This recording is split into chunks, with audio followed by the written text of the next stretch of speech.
Bu günler Şaban ayının xüsusilə 15-ci günü, dünənki gün Həzrəti Mehdi əleyhissalamın doğum günü idi.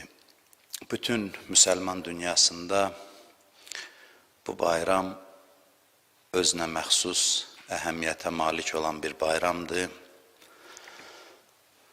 Bütün müsəlmanları, bütün dünyanın azadlıqsevər insanlarını bu mövlud münasibəti ilə təbrik edirəm.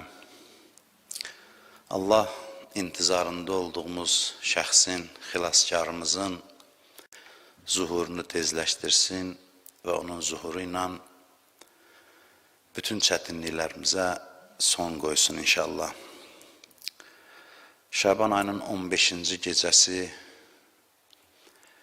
bütün müsəlmanlar dünyanın hər bir yerində gecəni oyaq qalaraq ibadət etdilər.